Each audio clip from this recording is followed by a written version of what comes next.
Yo, all right, we on. Man, it's Wednesday. You know what I'm saying? Another beautiful Wednesday. I don't know if anybody's out there. I hope you are. If not, hopefully you catch the replay. But yeah, it's Wednesday, so we going live. We going live. Wednesday is our live day. I'm just checking a few things over here. I ain't gonna be on here long because I have to work and I gotta leave in about uh maybe 45 minutes. So I'm gonna probably be on here hopefully maybe 30 minutes or so. But yo, man, so welcome back, man. Welcome back. If you live, appreciate you being here. If you're not live, then you'll probably catch the replay, which is all good. But it's Wednesday, what I like to call Wellness Wednesday, on another beautiful episode of Whole, Healed, and Healthy, where we have real conversations about real life. Just as we walk through our healing journeys, our wellness journeys, our wholeness journeys, and we just look at things from a practical point of view, and just based on what the Word of God says, because I'm a believer, and I try my hardest to live my life according to what the Bible says, man. So I'm excited for this Wednesday. Uh, you know, Kind of as we started out last week, just talking about the state of the world and the things that are going on in these here United States of America, man. I just hope and pray that we are all finding ways to just, not become overstimulated, overworked, overwhelmed. That we're finding ways to make sure that we are, um, checking a few things, make sure that we are, keeping our minds right. That's the most important thing, that if I can't be my best self for me, then how can I be my best self for somebody else? So as we just navigate these next 4 years, let's just stay mindful, let's stay prayerful, and most of all, let's make sure that we are just, aware of how we're feeling day by day. Don't let anybody try to, a term that I've learned and something that I've, been trying to live by. Don't allow people to try to spiritually bypass what you're going through and just tell you that it's going to be okay, or that, God is in control. Yeah, we understand. We know that God is in control, and that saying is not wrong. But sometimes we have to allow people to sit and process their emotions. And a lot of times telling people just to get over it or God is in control, we bypass what they're going through and try to put a Band-Aid on it, when, hey, sometimes we got to sit and talk. Sometimes we got to share. Sometimes we have to get it out. And I'm just hoping that you're finding, along with myself, my family, just finding healthy ways to cope. You know what I mean? Healthy ways to deal not only with, what's going on in the United States, but just whatever may be going on in your personal life. So, but anyway, got that out the way. Man, I just wanted to hop on here. Again, I'm working on being consistent, trying to do this weekly. Every Wednesday, I'm going to nail down a time and, get on here and just share, where I'm at, what I'm going through. Um, Share some things, maybe some things that I feel God has been showing me concerning just my life, concerning things that I may feel in the world. But anyway, I want to share something, man. Had the opportunity uh, earlier, was it last year? I think it was last year, to preach for my cousin Fred, at his church, Kingdom Life Ministries. Shout out to Kingdom Life. I had the opportunity to minister there. I think it was in the summer, last summer. But I had shared this message, man, of some thoughts that God had given me. At that time, we had just came back from Sacramento, celebrating the life of one of our great aunts, my grandma's last sister, living sister at the time, my great aunt Helen. And I was sharing with my mom and a few of my uncles and some of my older cousins, and even a few cousins my age, that just about how, in a short span of time, we had lost so many great people in our family. My grandmother had passed, my Aunt Dorothy had passed, my Uncle Big Fred had passed, and then our cousin CJ, and then our Aunt Helen. And so it was like in a short time frame, we had lost these, what we call giants, pillars of our family, people whose presence, that they didn't have to say a word, but you knew that they were there when they walked into the room, just because they just had their presence that sometimes felt bigger than life, especially my grandmother. You know what I mean? Like, you knew she was there. She ain't had to say a word. But I was anyway. So I was sharing with my mom, and like I said, some of my uncles, a few of my cousins, like, hey, like, you know, to my mom, I was saying like, y'all, like, it's on y'all now. Like, you guys are the ones. Like, you're the ones. Like, you've been elevated to another position in life, to a new level in life. Like, you know, you're no longer just, say, Aunt Joyce, or, you know, you are now like in a position of like to help to continue to carry on the family legacy. And so as I'm saying that, and I'm thinking about her and my uncles, and then like I said, my older cousins out in Sacramento, you know, sharing with them.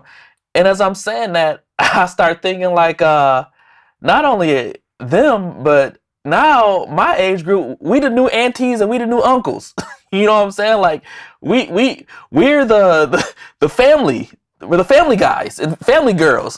You know what I mean? Like, we're the ones when I was younger, when we went out to Sacramento or whenever they came here or whatever the case may be. Like, when I was younger, we were staying with, you know, my older cousins. Like, we were staying at their houses, or we were staying with my aunts and uncles.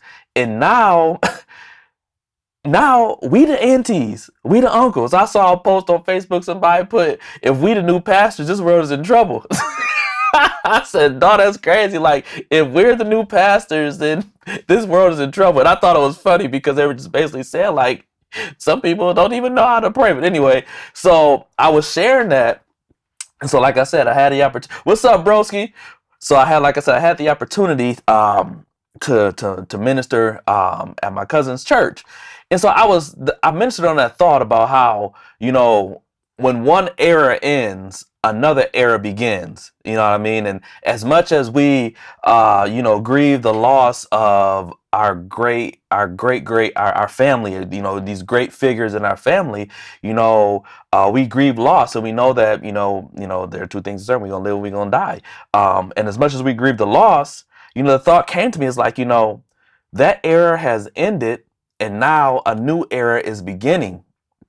And so I was like, man, like, in that new era, like, we are the new we're the new aunties and uncles, basically. You know, if you between the ages of 35 and 42, because I'm about to be 42 in June, like, it's on us. It's on us. We the new aunties, we the new uncles. We're the ones who gotta throw the family reunions, the family get-togethers, the all that. Like, when people come in town, like, yo, we staying at Mel's house. We going, like, we have the houses now, we have the families now. Like, it's on us.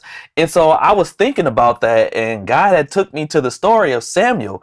And if you don't know, I'm not gonna preach it, but I'm just gonna talk through it because it really helped me just to continue, just to grow and to heal just in every area of life. So the story of Samuel goes a little something like this. Like, Samuel was the last of one thing and the first of a new thing. You know what I mean? So he was the last of one era, but he was the beginning of a new era. And for a lot of people in life, we are in that space where it's a little weird. Like, you know, we're transitioning from one space and we're going into a new space, in a space that we've never been in. You know what I mean? Something that we've never dealt with, never been in.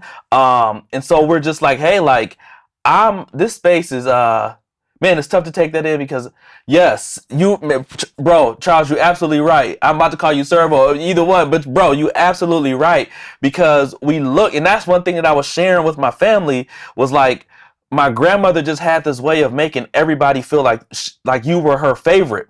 Like, she just had this special way of making you feel like it didn't matter who was in the room. Like, you were the only one that mattered to her. She just had this special gift, this ability, just that you knew that she loved you.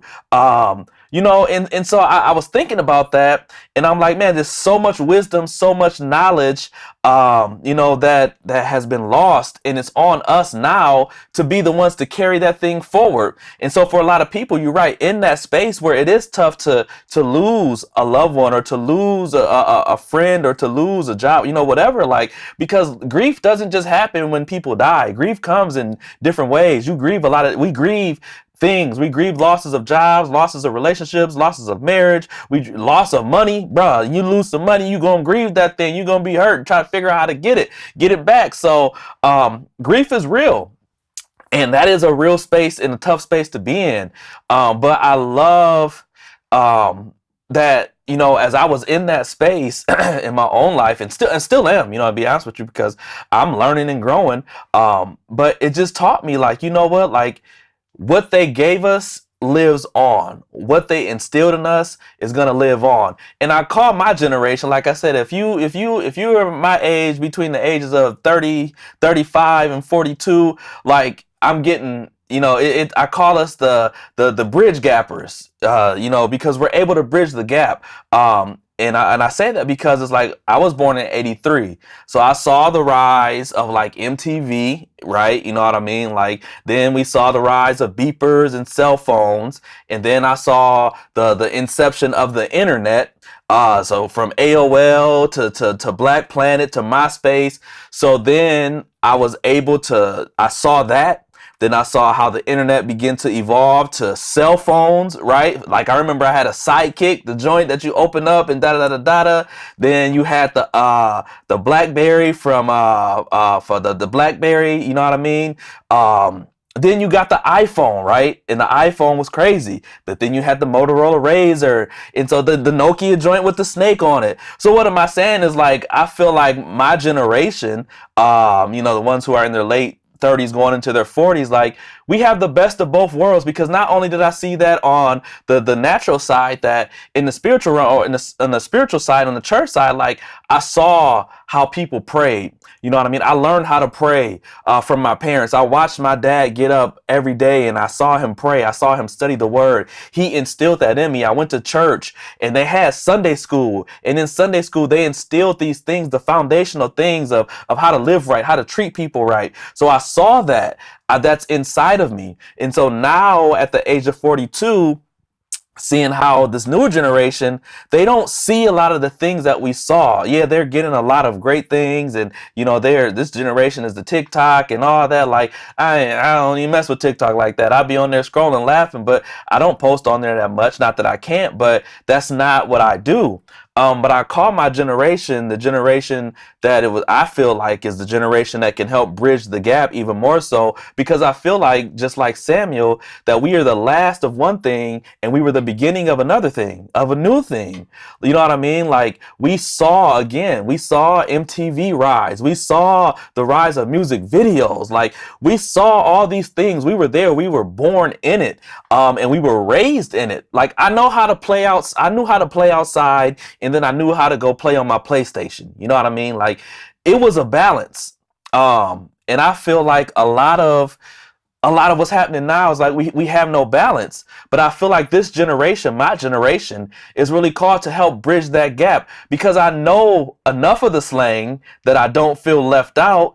And I know that I'm older, and I'm an uncle now. Like, hey, one of my nephews really called me Unc, and I'd be like, dog, like, I'm not that old. But and then Randy had told me, like, yeah, you are. You're 42, like, you're 41, like, you're Unc. You old, bro. You are old, and it's crazy to think about that. But I love it because I'm still able to resonate with that generation. I'm still able to have conversations with that generation. And I'm also able to sit and talk and glean from my uncles and my mom and my aunts and my older cousins, to gain that knowledge and to suck up all that knowledge. So now it's like we're in a perfect position, especially now that we can really help to create a change, not just in the church, but just in culture in general, just in your own family in general. It's like, for me, I feel like we've seen so much that we know what works and we know what doesn't work. We know what we want to do and we know what we don't want to do. We know that we don't want people to be subjected to some of the things that we went through, but we also know that there are things that we did go through that are very, very important, and that helped to shape us. We said we still. That's right. We still. Man, I'm as young as I want to be. You know what I mean? Like, age. Well, at least age ain't nothing but a number. I feel like in my mind, I'm like 22. That's how I feel. Like, but I'm never gonna let go of my youth. I'm never gonna let go of that inner child per se. I'm just gonna use wisdom with it. You know what I mean? Like, I'm gonna be able to use the wisdom that I've gained and that I'm gaining from the elders of my family. But so what am I saying? So I was able to preach this message, preach this message, and it talked about how Samuel, and again, I'm not about to preach it. I'm just going to kind of explain it and walk through it because I want us all to grasp it and get it. It talks about how when Samuel was born, he was born in a time when God would use judges to rule over the people. And what happened was that all of the judges basically have become corrupt. Sound like the government anyway, but they have become corrupt. But Samuel was one who saw the corruptness of those judges. But then he saw there was a man named Eli who who basically was his mentor. And he saw how Eli worshiped God. And he saw how Eli had a reverence for the things of God, for the altars of God, and for prayer. And the things that people sometimes just think that are not important, for the sacred things of God. I don't want to call them traditional, but for the things of God that mattered. And so Samuel saw that. He saw how the judges ruled over the people, how they didn't rule justly. They were unjust. They were taking and stealing and robbing, da da da da da. So I believe in my mind, this is just what I believe, that Samuel saw that. Then he saw how Eli governed. And then he understood that, hey, like, I'm in a position now to where I can take what I learned from the judges. I can eat what was good, spit out the rest, and create something totally new. And so Samuel was the one who ushered us into the era of kings. He anointed the first king. He anointed King Saul, and then he anointed King David, and they were able to usher in a new regime, right? So what does that have to do with us as being the new aunties and the new uncles? What that means is that us in our 40s, we saw the things that didn't work.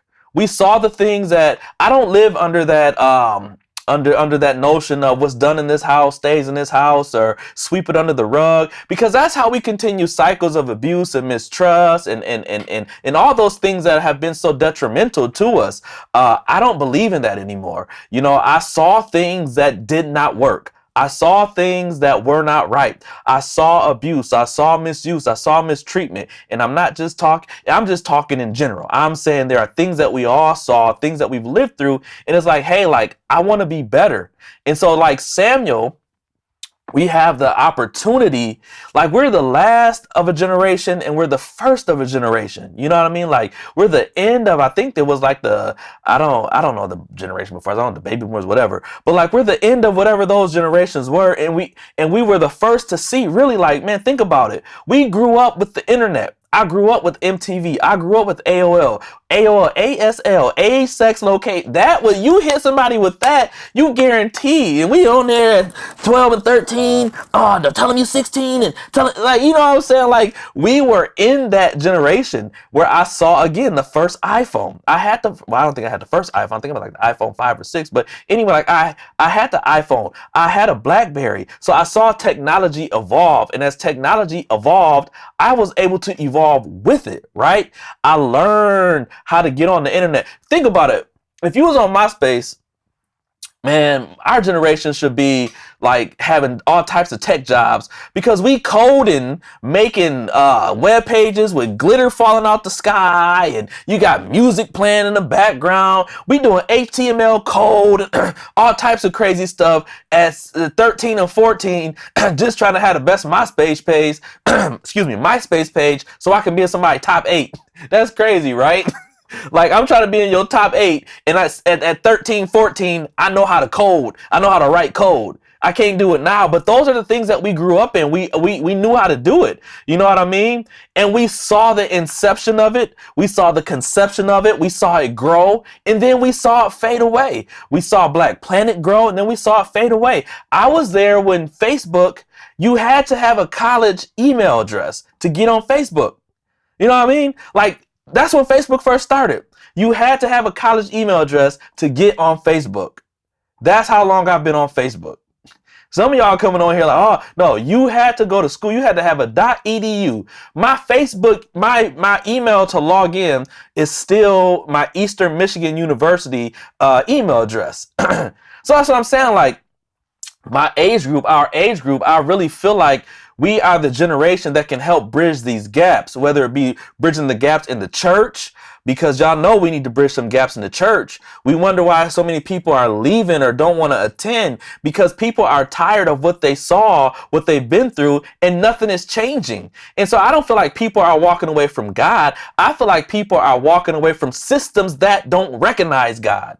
And that's another subject for another day. But I don't feel like people are walking away from God. I don't feel like people are walking away from Jesus. This is me personally. I don't feel like they're walking away from God. I feel like people are walking away from churches that have no power, from churches that don't teach anything, that don't empower you to be better. You know what I mean? People are walking away from families and friendships because they want better for themselves. So we, as this, I want to call us that Samuel, that bridge gap generation, we're the ones who are going to be able, and we should be now, like we should have started a while ago, but now it's time. It's time for our generation to be the ones to start to bridge the gap, that I can sit with my uncles and I can glean so much wisdom and knowledge from them.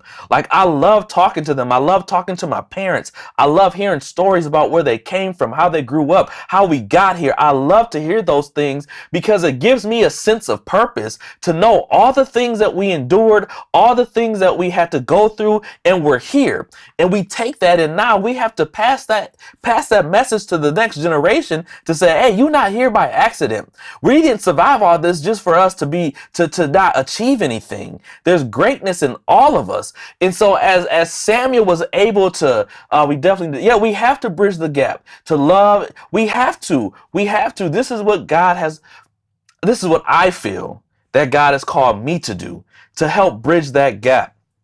To not be afraid, to encourage people to go to therapy. You know what I mean? Like, I came from a generation where you didn't go to therapy. You just went to your pastor. You didn't go to therapy. You didn't consult a therapist. You didn't do any of that. All you did was go to your pastor, right? That's the generation I grew up in. But then as I got older and I saw that my mom became a licensed therapist, I began to realize that maybe we do need outside help. Outside of just the pastor. You go to your pastor, and one pastor told me that I don't know. I've never dealt with that. I can't help you. So you want me to come to you when I need help.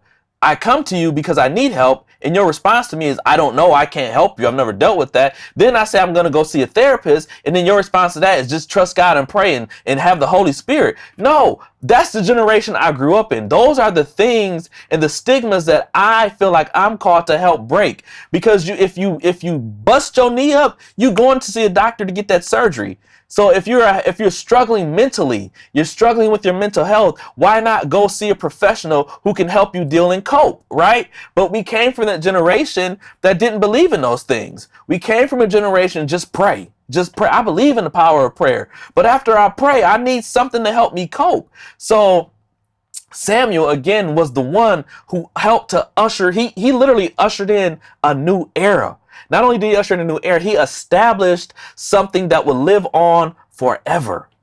I feel like we are able and have the ability and the power to establish things that can live on forever.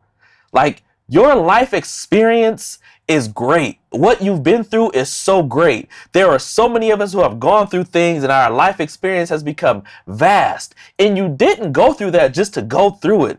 Like, somebody's going to need to hear how you overcame depression. Somebody's going to need to hear that how you were able to leave one marriage that may have been failing and you were able to find love again.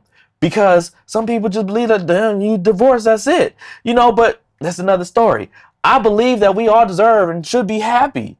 And we need all walks of life. We need every story. We need to understand these things. What did Charles say? He said we definitely need to bridge the gap with the youth and love, with marriage and according to. You're absolutely right.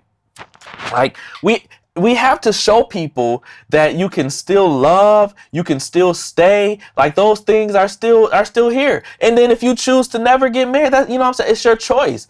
But one thing that I'm learning, and I think I said this last week, I'm learning to just respect and honor everyone's lived experience, because what you go through is not something that I've gone through, and I can't belittle or discredit your lived experience because it's not mine. You know what I mean? And I just feel like this generation can really help to bridge that gap. This is my coffee. I know I gotta have my iced coffee. Coffee. I gotta have my coffee. I feel like this generation is really called to bridge that gap. So what did Samuel do? He saw the corrupt, and I said it before, he saw how corrupt the judges were. The Bible goes on to say like that they were just like terrible. They were just stealing money. They was sleeping with the women. They were just out here. They were just out here. They was in the street. They were the streets. You know what I'm saying? These judges were the streets. But then Samuel goes and his mom have Samuel, and I'm not gonna go through the whole thing because I'm not here to preach. We're just here to talk and just have some dialogue about life. But Samuel was dedicated to God, and his mom said that she would give Samuel to God and he would dedicate his life to God. And through that, Samuel became, a prophet. And the Bible says that his words never fell to the ground. Like everything that he prophesied, the things that he saw, like he was right. He was accurate because God was with him. But the thing that Samuel did that I love is that he was able to bridge. He held on to the sacred things that we need. He held on to the sacred things of God. He held on to the things that he deemed sacred. And I feel like in life, in family, there are things that are deemed sacred and they're being lost because we have nobody. We don't have people who are going to hold up those standards. What's sacred in your family? What's sacred to you? What do you feel that's something that you can't live without? What are like the core foundations of your life? What are the core beliefs of your life? Find those things. That's why I love to sit with my uncles and my mom and my dad just to hear about our family traditions and to hear about the things that we've overcome and to hear about how we got here and to hear about the things that they did and just to hear this is one thing that I love. I was able to talk to my dad. Me and my dad were talking and I was just sharing, where some things just about just where I was at in life and just kind of I don't want to say some struggles, but just some things that I was facing as a man, a husband, and as a father. And I was sharing it with my dad, just some of the challenges, not the struggle, but the challenges, some challenges I may have been facing. And man, it was just, the conversation was so freeing because I look at my dad as like, man, a superhero. Like seriously, like I'm gonna start crying thinking about it. But I look at my dad as like a superhero, man. Like he never missed work. He took care of us. I mean, like we had everything that we wanted. I didn't get all the Jordans, but we had all the things that we needed, the things that we wanted. We had them. He instilled in me how to be a man, how to take care of a household, how to take care of my family, how to be a father, how to pray, how to study the word, how to preach, how to love. Like he put all those things in me. And so I was talking to him one day and I was just sharing and he said something to me about some things that, he had faced early on in his marriage.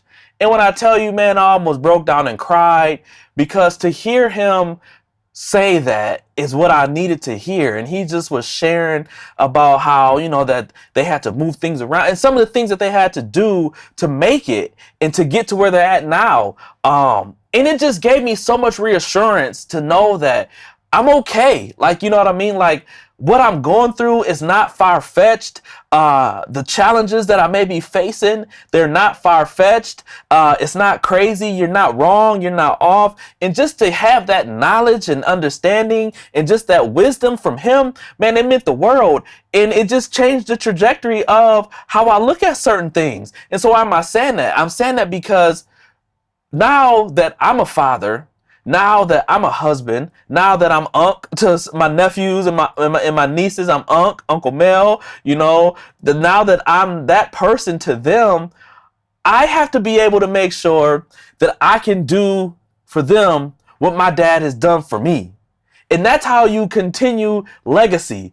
Not only that, I have to take the great things that my parents did, and then I have to take the things that, I wish that you would have did that. And so since you didn't do it, and again, like when we have these conversations, and these are conversations that I have with my parents and my sisters all the time. Like, so I'm not getting on here airing out bad family business. Don't, I know y'all love that. No, these are conversations that my family, we've been learning to have these open conversations now because they're needed. It brings healing, man. I'm telling y'all, like I'm tearing up thinking about it because it brings so much healing to be able to sit down and talk about your childhood, to be able to sit down and to talk about the things that you may be facing as adults, and to say how things affected you, and to hear your parents say, you know what, we did what we knew. We did what, and it's no knock on that. It's no knock on them because they raised us right. They did what they knew. But it's so much healing. And this is something when I talk about bridge gapping that we have to be able. I feel like I was able to help bridge that gap to open up conversations about things that we may not have never had conversations about. And some of the conversations may have started out awkward, but my family, man, we gonna find the joy, we gonna find the love in it, we gonna laugh through it, we may cry through it, but I love it because it always brought a sense of clarity, and it always brought us close, and it continues to bring us closer together, and it continues to help with our healing journey. You know what I mean? So I'm saying all that is like now, as bridge gappers, we have to be the ones to be able to let this next generation know what you're going through. I've been through it. I've seen that. I faced it. Now, it may not be exactly the way that they face it, but similarities. You know what I mean? Life happens, and the Bible says there's nothing new under the sun. And we see that, and we know that. So knowing that, our generation, man, is the greatest generation to be able to bridge that gap. We're able to just share that knowledge and to continue on legacy. To continue on legacy. That is part of being a bridge gapper, is that we're going to continue on legacy. The legacy that my grandparents laid, and then they gave to my mom and my uncles and my aunts. And then when my aunts and uncles and my mom, they went and started a family, their own families, they instilled that legacy in them. And so now it's our job to instill that legacy in the next generation. I feel like every generation had an opportunity to be able to kind of bridge those gaps. But I feel like this generation, man, my generation, I really feel that, and I believe that in my heart of hearts. I feel that so strongly, again, because I saw MTV and I saw TikTok, right? I lived through MTV and I'm living through TikTok. I know how to write a check. Come on, listen, this is what I'm talking about. I know how to write a check and I know how to write in cursive, but I also know how to get online and sign a PDF online on my iPhone. Some people can't write in cursive. I'm learning, and now that Aries in school, they don't even teach cursive like that. Some people, you say write a check, can you balance a checkbook? What's that? What's a checkbook? So there's so much, life changes. Technology changes. I'm not scared of technology, you know, and I feel like that's why this generation, man, is so amazing. I feel like our generation is so amazing because we're not afraid of technology. We're not afraid to try new things. We're not afraid to ask questions to get clarity. We're not afraid to go against the grain. You know what I mean? Like, we're not afraid of those things. We want those things. We welcome those things because look, you're not going to bamboozle me no more. You're not going to continue to bamboozle us. You're not going to continue to try to pull the wool over our eyes and say, this is the way it is. This is the way it's always been. And this is the way it's going to be. No, why? If it ain't working, then we need to make some changes. But I'm not afraid of technology. I enjoy my iPhone. I can send an email and I know how to address a letter. You know what I mean? I know how to write my address. I know how to write an address and mail out a physical letter if I need to. So that's what I say, like, when I feel like my generation is the best generation, because we saw MTV, we saw VH1, we saw all the great 90s sitcoms, the late 80s and the 90s sitcoms, Family Matters, Martin, Fresh Prince, Living Single. Then we move into the 99s, and you had Kyla Pratt and Just the Two of Us, and In the House, and then you had Blackish, and all these great sitcoms, The Cosby Show, the Different World. Like, come on now, like, we saw it, we lived it, we grew up with it.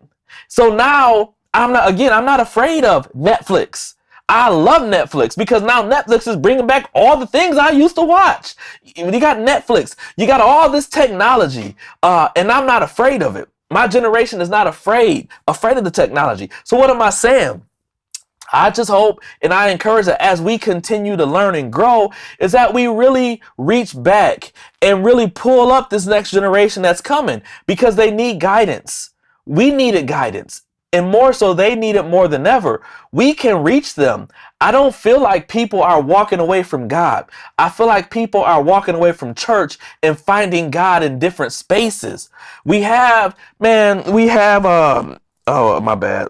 We have we have so many different outlets from now everybody, it ain't who they say they are. Let's just say it is what it is. But you have YouTube and I can wake up on Sunday morning and be in church in Africa via YouTube. You know what I mean? Like, the beauty of technology is like, the beauty and the scariness of it is that if it's whatever you want to find, you can find it out there. But I feel like I'm talking about my generation. I feel like my generation is finding God in a new way, in a way that doesn't look like the past generation. And when I say that, that scares people. People think you run away from God. They think you, are you in a witch? Like, they think you in all types of crazy things, but that's not it. I just feel like this generation is just tired, right? We're just tired of, man, I'm not gonna go around this mountain over and over and over and over and over and over and over. I'm gonna find how it works.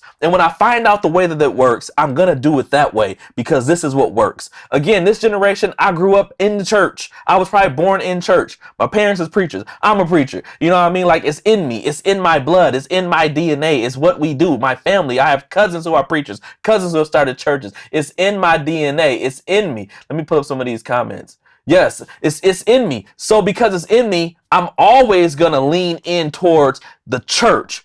But I'm not going to lean in towards the church by the way that I used to do it. So my generation, and I talked to a lot of my peers, a lot of my friends that I went to high school with. It's like, bruh, like, we got to do something different, and we got to do it now. Because if we don't do it now, man, we're going to miss that opportunity. It's 12:08. I got to get ready to go to work. We're going to miss it. And I'm going to do a part 2, maybe next week. I'm going to come back and continue to talk about this because I think that this is a real conversation. All these are real conversations that need to be had, but this is something that we need to lean into.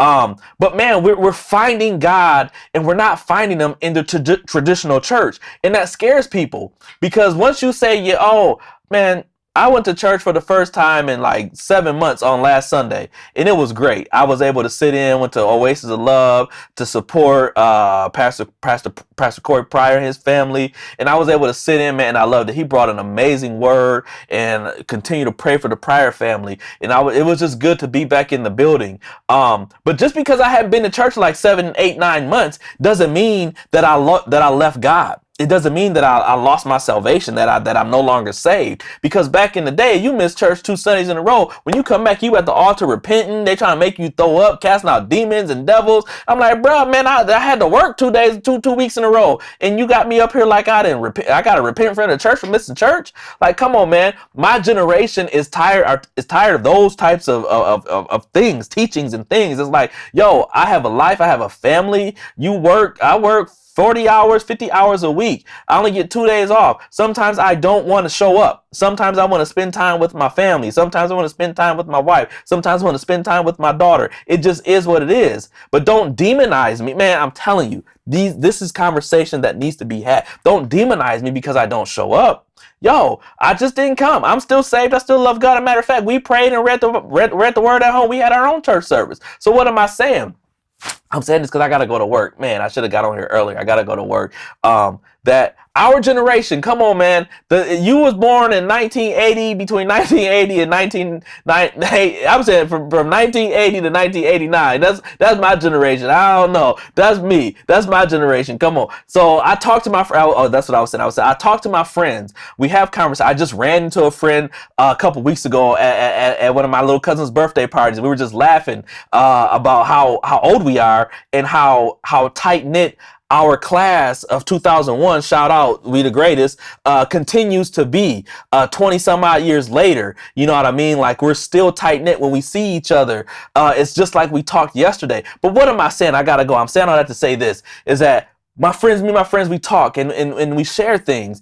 And a lot of us are coming to the conclusion that we just want to know what works and what don't work, because the stuff that don't work, I'm not doing. I'm not giving that. We're not giving that to our children. We're not passing that stuff on. But the things that do work, we are going to pass those things on. So we're going to continue this next week because I got to get ready to go to work. I got to be there at 1. So we're going to continue this next week. But listen, man, I just want to encourage you, no matter where you may be at, no matter what you may be facing, no matter what you may be going through, you are the last of one thing and the first of another. Man, I just believe that God has put so much inside of all of us that he has called us all to do something and to create a legacy that's going to last forever. And it's up to you to find out what that thing is. Man, I want you to tune in and I want you to stay tuned weekly, because my goal and my prayer is that I hope to help pull something out of you that you can say, man, I did not know that I needed that. I did not know that I needed to hear this. I did not know that that was inside of me. You know what I mean? Like, that's my goal.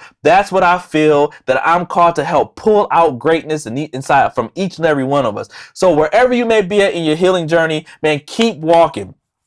Wherever you may be at in that healing journey, don't give up. Even though it feels tough right now, I heard Pastor Pryor say, and this is crazy that he preached this message about scars, because a couple years ago, God had gave me a word on the same thing about scars and wounds. Wounds, they heal. Scars are just evidence that you've been through something. Scars are just the evidence that the wound has healed. Scars are just the evidence that what you've been through didn't take you out, but it just made you different. A scar is evidence that you healed. I got a scar on my toe from like when I was 9 or 10 years old, from when I fell off my bike. Man, that scar is not going anywhere. Does my toe hurt? Not at all. Has my toe healed? Yes, it has. But that scar represents what I've been through. And I want to encourage you, because Pastor Corey encouraged me on Sunday with that word, that your scars are just a representation of what you've been through. And that not only that, he went on to say, and this is why I love the word, and I know it was for me, because this is something that I've been preaching. He went on to say that when you have a scar, you can help a person who's